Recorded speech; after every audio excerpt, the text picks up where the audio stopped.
Assalamualaikum warahmatullahi wabarakatuh. Alhamdulillahilladzi arsala rasulahu bil huda wa dinil haq liyuzhirahu 'alad dini kullihi wa kafa billahi syahida. Ashhadu an la ilaha illallah wahdahu la syarika lah wa ashhadu anna Muhammadan abduhu wa rasuluhu la nabiyya ba'dah. Allahumma salli wa sallim wa barik ala nabiyyina Muhammadin wa ala alihi wa sahbihi ajma'in. Ya ayyuhalladzina amanu taqullaha haqqa tuqatih wa la tamutunna illa wa antum muslimun, amma ba'd. Para alim ulama, para ustaz, para sepuh yang senantiasa saya hormati, bapak-bapak dan ibu-ibu jamaah Masjid Al-Ikhlas yang dirahmati Allah Subhanahu wa taala. Alhamdulillah, pada pagi hari ini kembali kita berkumpul bersama-sama, belajar bersama-sama untuk saling mengingatkan, dan secara khusus pada pagi hari ini kita mengkaji kitab Talbis Iblis agar kita senantiasa menyadari keberadaan iblis dan bala tentaranya yang mereka menghabiskan waktu dan umur mereka untuk menyesatkan kita. Bapak Ibu yang dimuliakan Allah Subhanahu wa taala, kita perlu menyadari bahwa iblis dan bala tentaranya, syaitan yang membisikkan kepada keburukan, mereka tidak pilih-pilih dalam masalah target. Seluruh manusia akan digodanya. Jadi kalau ada sebagian dari kita merasa bahwa saya sudah menjadi orang yang ahli ibadah, sudah menjadi orang bahkan yang berpijak di atas kebenaran secara akidah, secara manhaj, berada di atas ahlus sunnah wal jamaah, maka tidak lantas menjadikan kita bebas dan kebal dari jebakan syaitan. Bapak Ibu yang dimuliakan Allah Subhanahu wa taala, pada pembahasan di awal kitab dulu kita mengetahui bahwa sebenarnya Allah Subhanahu wa taala menciptakan manusia disertai adanya hawa dan syahwat. Manusia diciptakan Allah punya nafsu, bahasa Indonesianya, punya hawa dan syahwat, adanya keinginan, hasrat bahasa mudahnya, dan ini difungsikan agar manusia mengambil sesuatu yang bermanfaat. Jadi manusia itu punya keinginan, punya hasrat, bahasa kitanya punya nafsu, itu agar dia mampu mengambil sesuatu yang bermanfaat baginya. Contoh saja, seseorang kalau kehilangan nafsu makan, padahal makan itu adalah hal yang positif untuk kehidupan manusia. Berapa banyak orang yang bingung ketika tidak nafsu makan, sampai masuk rumah sakit, sampai minum vitamin karena kehilangan nafsu makan. Nah, dengan adanya nafsu makan ini, orang bisa mengambil manfaat, yaitu dia mau makan, dan itu bermanfaat untuk kehidupannya, bahkan untuk menjaga kelangsungan hidupnya. Begitu pula hasrat nafsu nunsewu seksual. Dengan adanya hasrat dan syahwat kepada lawan jenis, Allah Subhanahu wa taala mempertahankan eksistensi Bani Adam. Bayangkan kalau manusia nggak punya hasrat kepada lawan jenis, kepada pasangan, kira-kira manusia akan sebanyak ini atau tidak, Pak? Tentu tidak akan sebanyak ini. Dengan adanya syahwat yang laki-laki kepada perempuan, perempuan kepada laki-laki, maka di situ ada manfaat yang besar bagi keberlangsungan hidup manusia.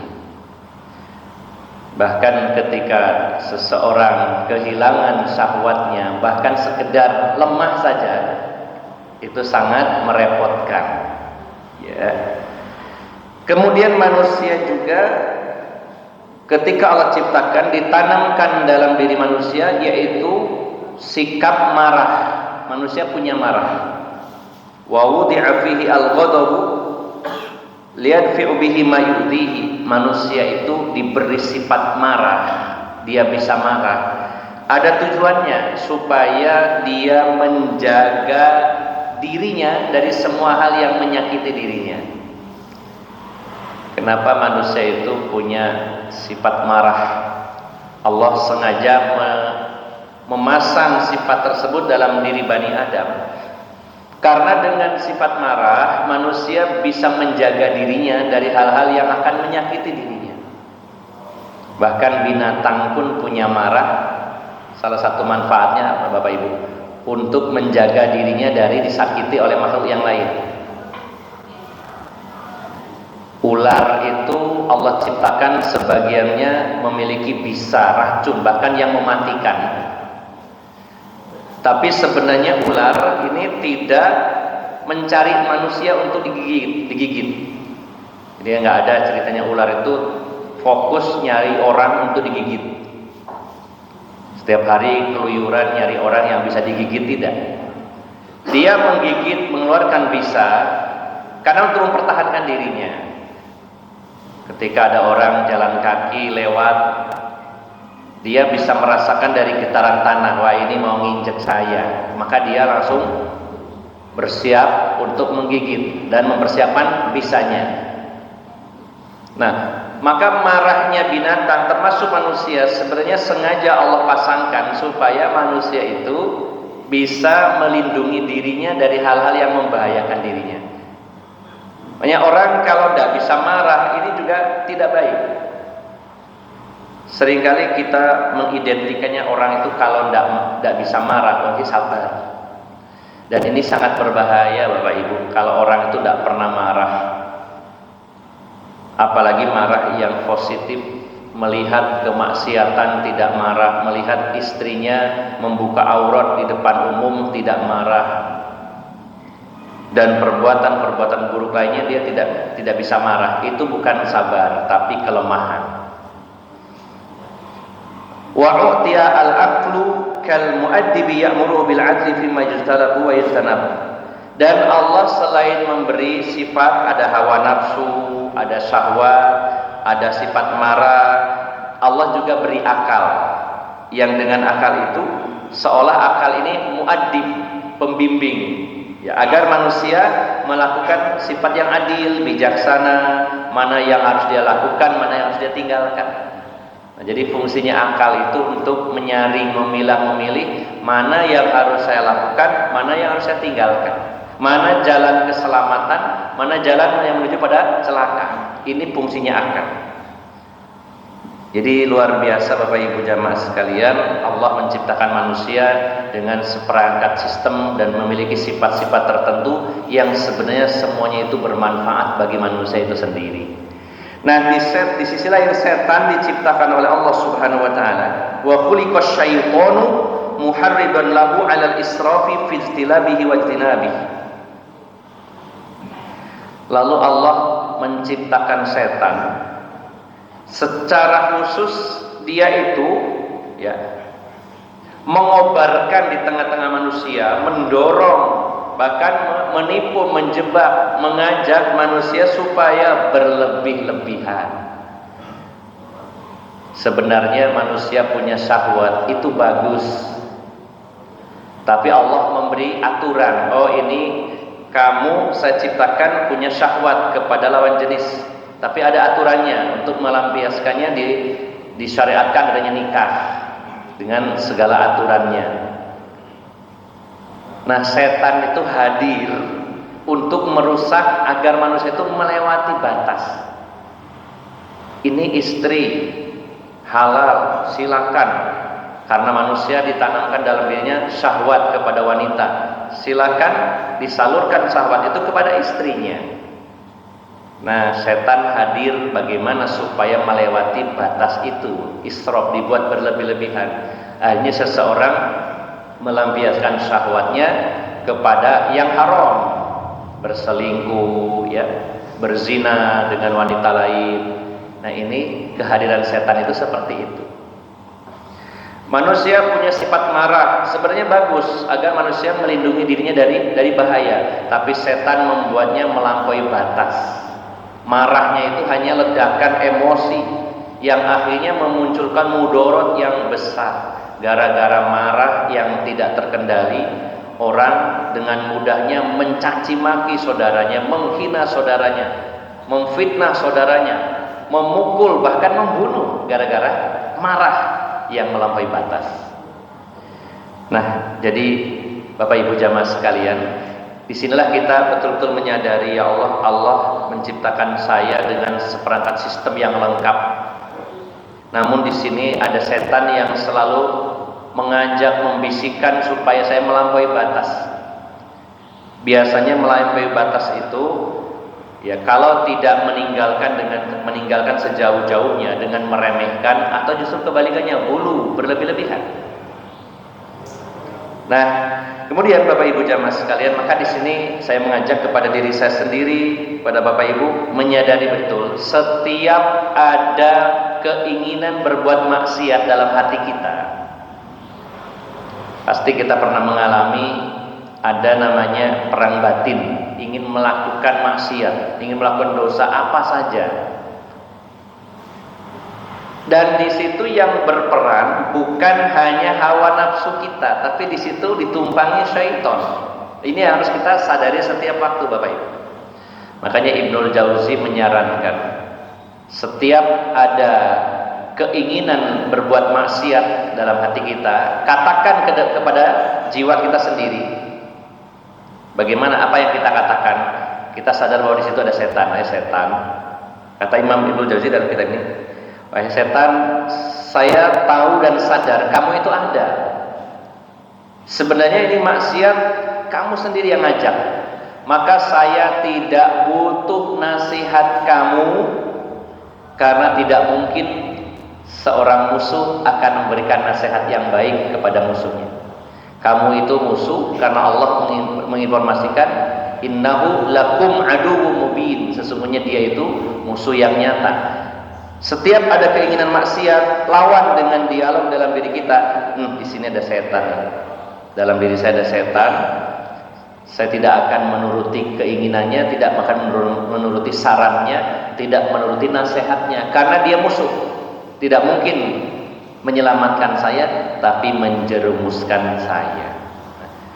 Bapak Ibu yang dimuliakan Allah Subhanahu wa taala, yang sangat mengherankan, ternyata syaitan itu juga menjebak dan melakukan talbis kepada orang-orang yang kita pandang adalah orang-orang yang agamis. Seperti yang sudah kita bahas, syaitan menjebak para qurra, jamak dari qori, yaitu orang-orang yang membaca Al-Quran. Ini sudah kita bahas pada pertemuan terakhir. Di satu sisi kita sangat dianjurkan untuk mempelajari Al-Quran, termasuk cara bacanya. Tentu sebuah kekurangan yang fatal kalau kita ini belajar tafsir, belajar terjemahan, tapi baca Qur'annya parah. Seperti yang saya sampaikan kepada Bapak Ibu jamaah sekalian, Allah masih memberikan umur kepada kita. Bagi kita yang merasa baca Qur'annya masih belum lancar, dan dalam arti belum lancar dalam standar, ya, karena ada juga orang yang lancar baca Quran tapi diawur. Seperti yang pernah saya ceritakan, ada orang usianya sudah 50 datang ke rumah baca Quran. Kemudian saya luruskan, ini salah, ini salah, ini salah, ini salah. Satu halaman salahnya lebih dari 20 kesalahan. Lalu protes, Ustaz, saya itu loh kalau di rumah baca Quran kok lancar, datang ke Ustaz kok jadi tidak lancar ya. Dan dengan bacanya sendirian atau ada yang mengoreksi, ya baca sendirian, ya wajar kalau sendirian lancar. Ada yang lebih parah lagi, baca sendirian saja tidak bisa, geratul-geratulnya high level, ya level tinggi, parah. Nah Bapak Ibu jamaah sekalian, mumpung Allah memberikan umur, kesempatan, berapapun usia kita, mau 60, 65, 70, jangan lewatkan kalau ada halaqah atau perkumpulan kajian tentang tahsin Al-Quran.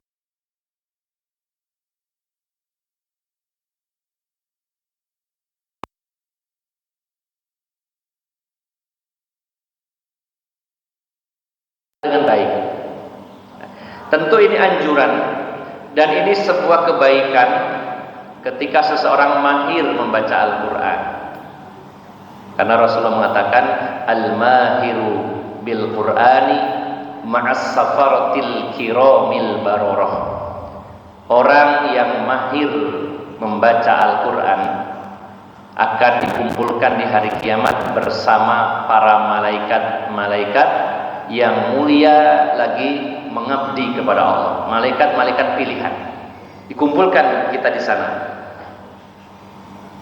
Walladzi yaqra'ul Qur'ana wa yatata'ta'u wa huwa 'alaihi syaqqun falahu ajrani. Orang yang baca Quran geratul-geratul, susah payah, dan dia sangat berat membacanya, dapat 2 pahala. Tapi jangan bertahan dan istiqomah dalam geratul-geratul, harus meningkat. Di satu sisi belajar Al-Quran luar biasa, tapi setan tidak tinggal diam.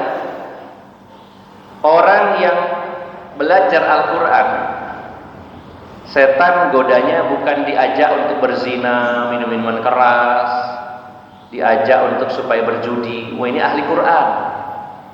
Kalau setan membisikkan kepada orang yang rajin baca Quran, walaupun tidak jaminan, tapi secara umum dia orang yang agamis, punya semangat belajar, digoda dengan maksiat, dengan syahwat, itu berat.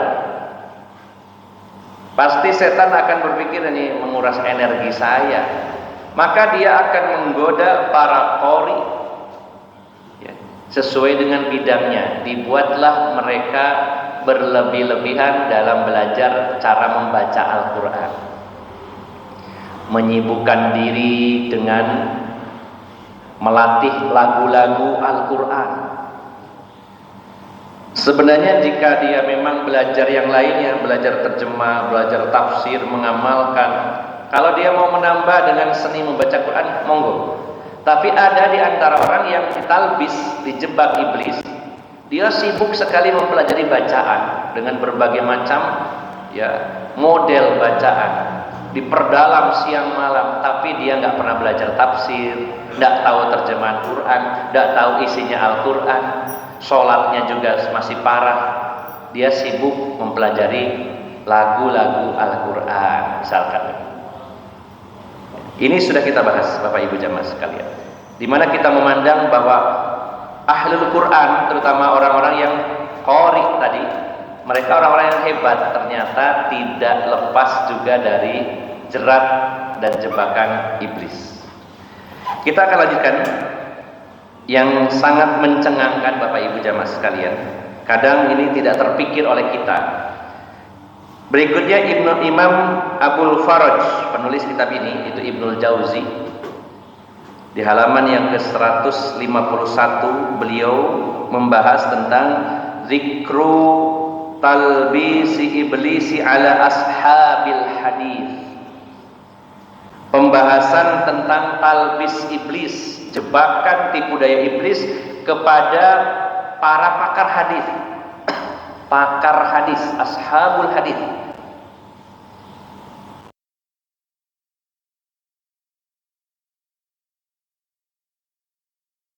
In dzalika anna qauman istaghraku a'marahum fi sima'il hadis war rihlati fihi wa jam'il turuqil katsirah wa talabil asanidil 'aliyah wal mutunil dharibah wa haula'i ala qismaini. pembahasan ini adalah bahwasanya ada kaum, ya, ada sekelompok manusia yang tenggelam.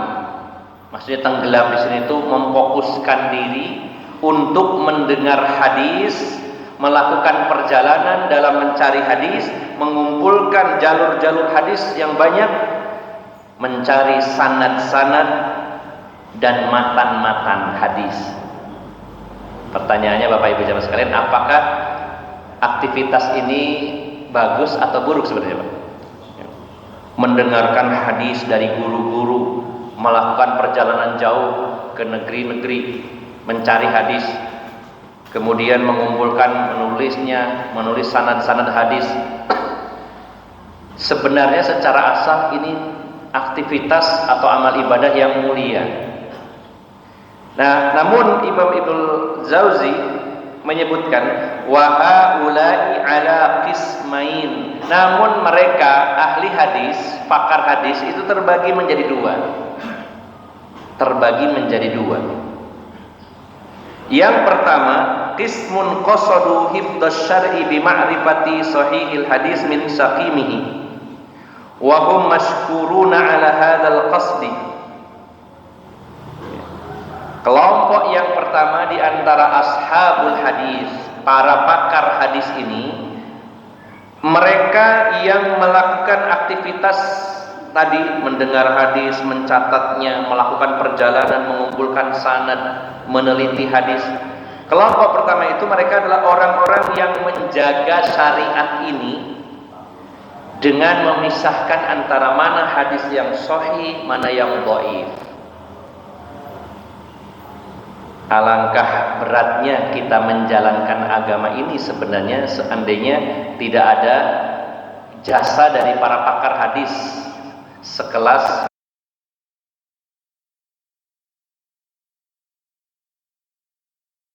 Ahmad, terus penulis kitab-kitab Sunan Abu Dawud, Tirmidzi, Nasai, Ibnu Majah. Kemudian ada kitab Al-Mustadrak Imam Al-Hakim dan lain-lainnya, ada Daraqutni, Tabrani, Al-Bazzar dan lain-lain.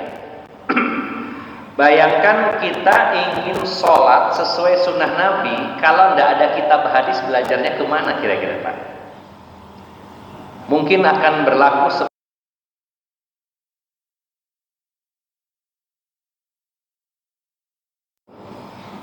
kalau tanpa jasa para ulama hadis. Bagaimana kita mengetahui ini hadis sahih bisa diamalkan, yang ini dhaif ditinggalkan? Di mana dhaif ini ada yang bahkan sampai taraf maudhu, palsu, matruk, ada yang ditinggalkan.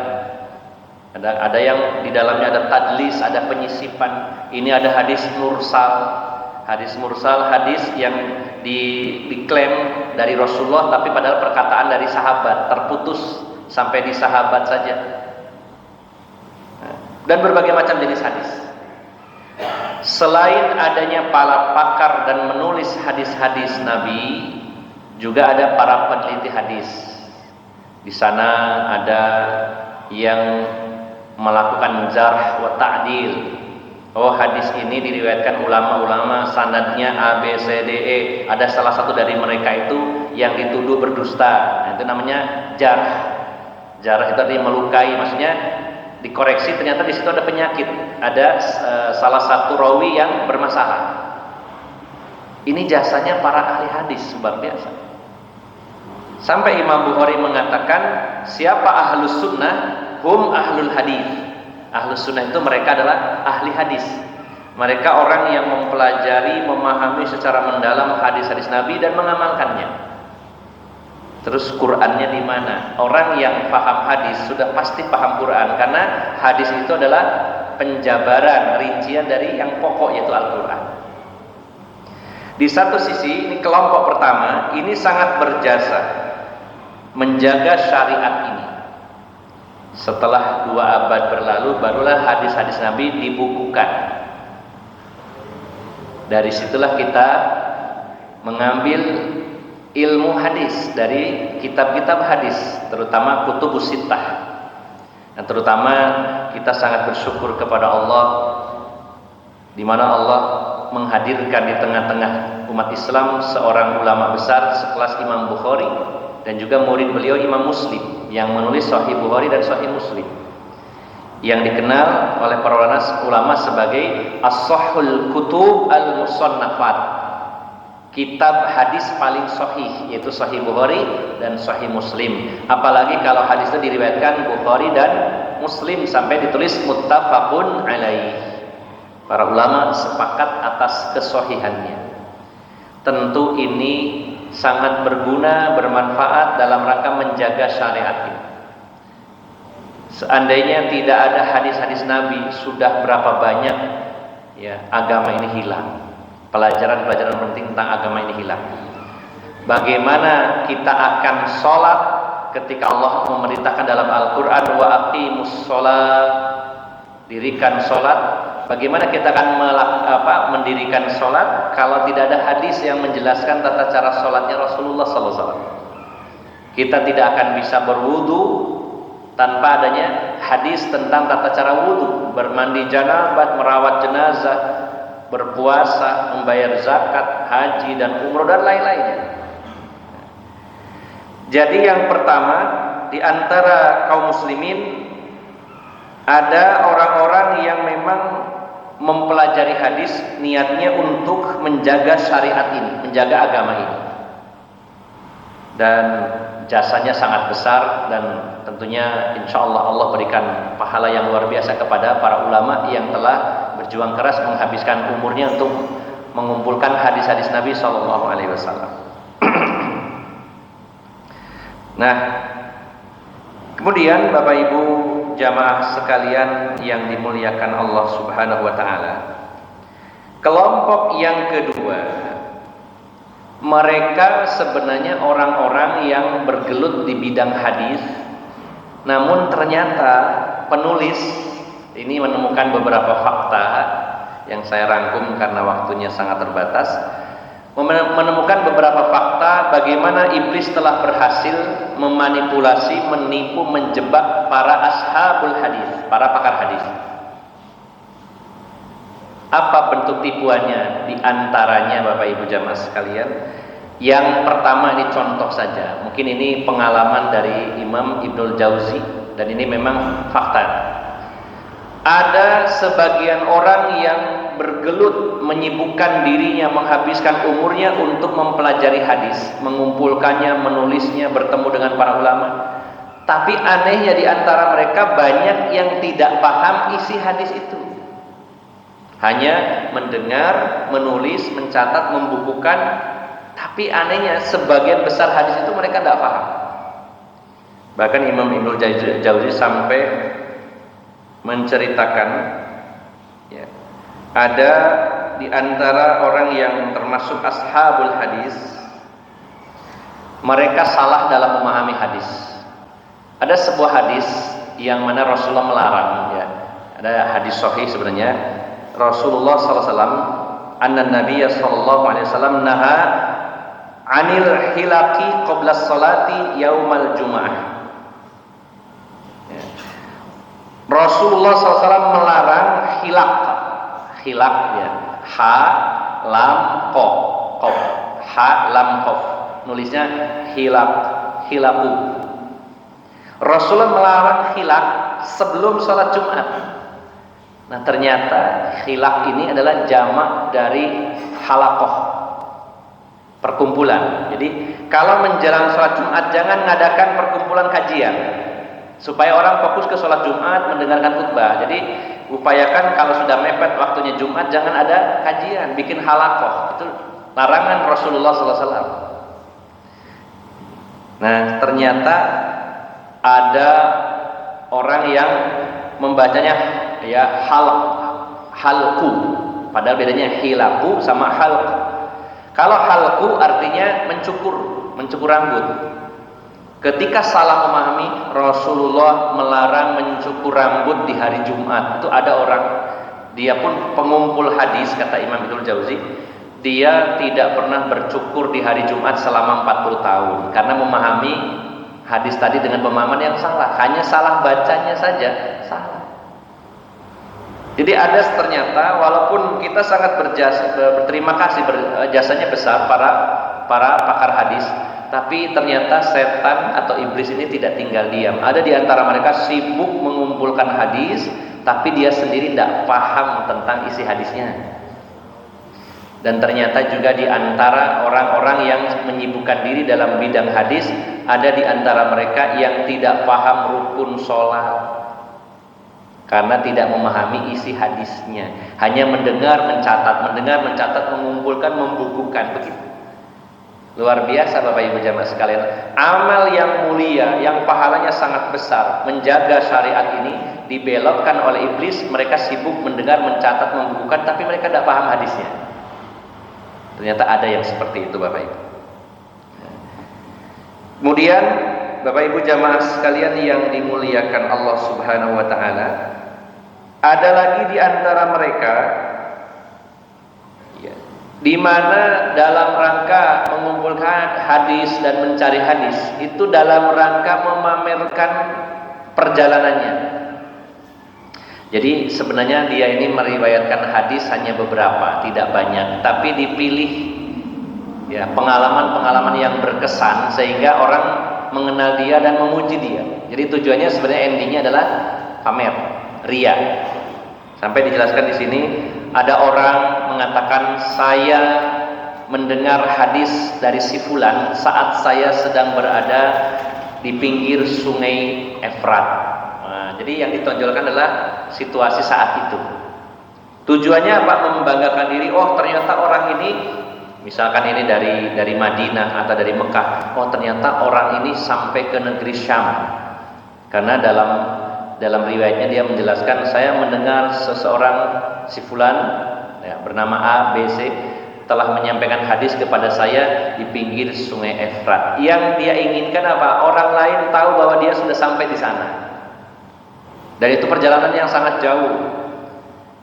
Nah, nanti dimunculkan lagi di suatu saat nanti saya telah mendengar hadis dari si fulan di depan atau di samping sungai Tigris. Wah, disebutkan tempat-tempat yang jadi bukan semata-mata hadisnya, bukan ilmunya yang dipamerkan, tapi pengalaman-pengalaman perjalanan dalam mengumpul hadis yang itu adalah sebuah kebanggaan agar dia dipuji oleh orang bahwa dia adalah orang yang berjuang untuk agama ini, sudah pergi ke sana dan ke sini.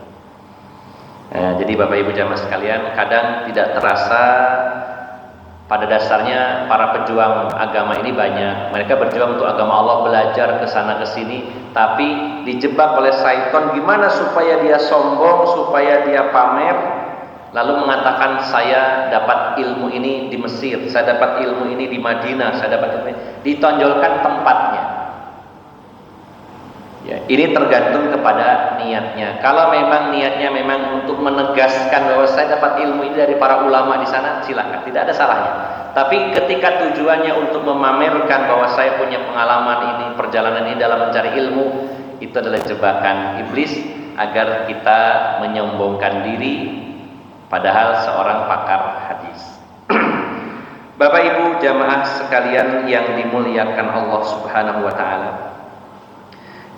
Kemudian di antara mereka ada juga yang terjatuh dalam ghibah. Ngeri juga Bapak Ibu. Kok bisa pakar hadis ghibah? Nah, salah satu cabang ilmu hadis atau dalam istilah ilmu mustalahul hadis ada yang namanya jarh wa ta'dil. Ini penting sebenarnya. Jarh wa ta'dil ini, jarh artinya melukai, mencacat ya, nyacat. Kalau ta'dil memuji ya, menaikkan rating, istilahnya ta'dil, jarh wa ta'dil. Jadi sebuah hadis itu butuh dukungan dari ulama hadis lain. Oh, hadis ini bagus, ini hadis ini bisa diamalkan, ratingnya naik. Para rawinya sikoh kuat, bisa diterima hadis ini. Ini namanya ta'dil, menaikkan rating hadis. Dan itu komentar, berupa komentar atau tulisan para ulama hadis. Sedangkan jarh fungsinya menjaga supaya orang tidak sembarangan ngambil hadis. Nanti ada ulama yang menjarh. Jarh itu artinya apa? Mencacat. Oh, hadis ini jangan dipakai karena salah satu rawinya ini pendusta. Di satu sisi ini penting Bapak Ibu jamaah sekalian.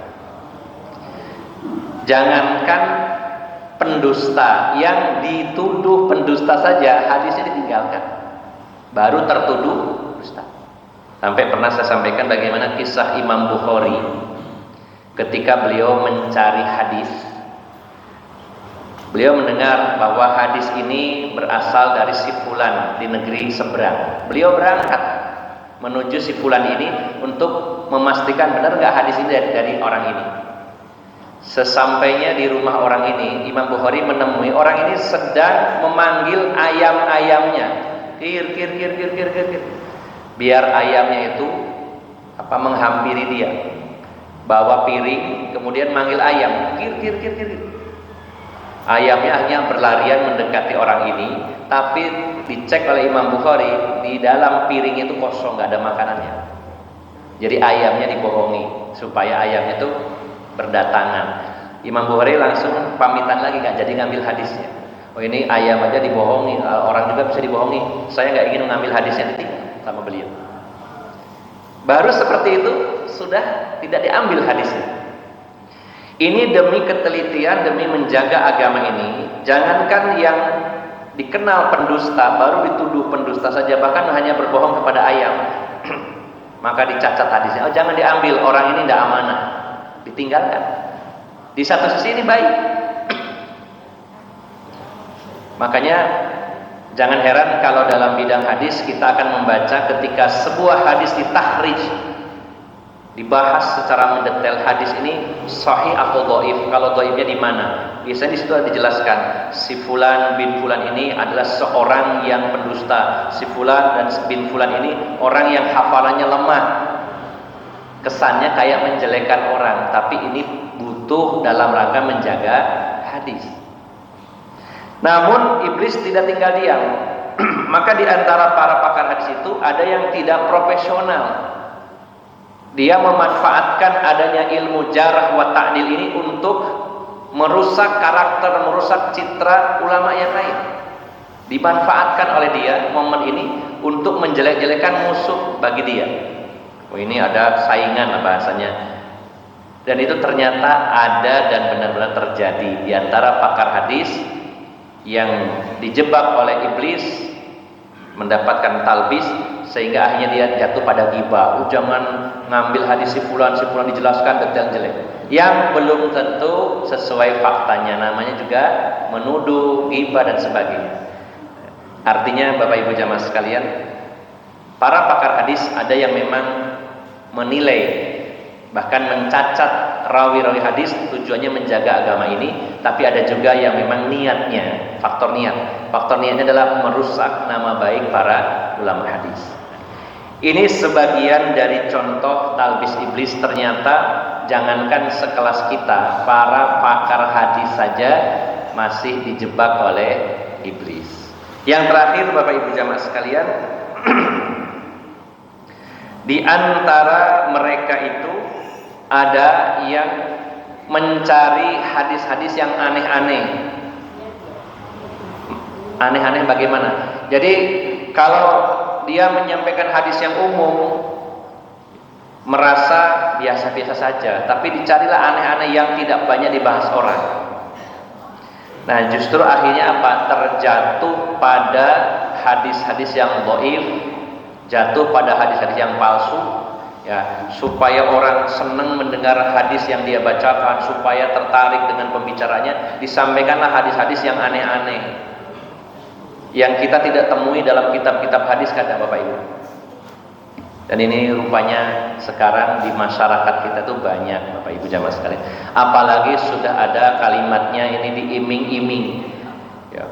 Rasulullah telah bersabda, barang siapa membaca surat Yasin 10.000 kali maka rezekinya lancar, bla bla bla bla. Ini kan lalu dikatakan ini hadis.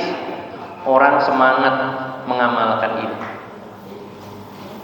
Saya sampai baca itu hadis riwayat, tidak jelas juga dari mana. Siapa yang membaca surat jin 100 kali di malam Jumat, bacanya surat jin khusus di malam Jumat, dan bacanya di tempat-tempat yang angker. maka akan didatangi raja jin.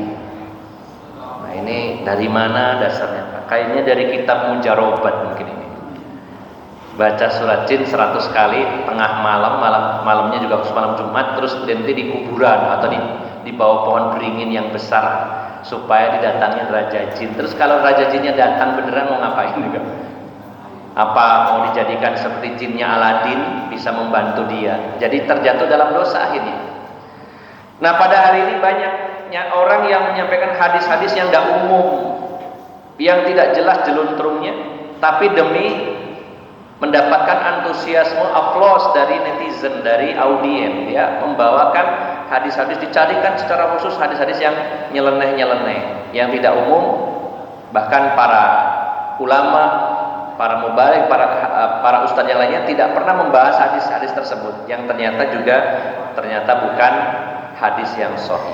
Nah, inilah Bapak Ibu jamaah sekalian yang dimuliakan Allah Subhanahu wa taala, sebagian dari talbis iblis kepada ashabul hadis, para pakar-pakar hadis. Maka yang baik bagi kita adalah kita mendalami hadis-hadis Nabi Shallallahu Alaihi Wasallam, mencari tahu sejauh mungkin tentang mana hadis yang sahih, mana yang dhaif. Kemudian kita berusaha memahami isi hadisnya, membuka kitab-kitab syarah hadis. Syarah ini penjabaran dari hadis-hadis tersebut. Kemudian berusaha menyebarkan, mengajarkan hadis-hadis Nabi yang sahih tersebut, dan kita berusaha mengamalkan hadis-hadis tersebut. Inilah yang sebenarnya yang diinginkan oleh Allah Subhanahu wa taala, yaitu kita memahami agama secara benar berdasarkan Al-Qur'an dan hadis Nabi sallallahu alaihi wasallam. Semoga Allah menjauhkan kita semuanya dari talbis iblis yang mencelakakan kita di dunia maupun di akhirat. Semoga bermanfaat. Mohon maaf atas segala kekurangan. Billahi taufiq wal hidayah. Wassalamualaikum warahmatullahi wabarakatuh.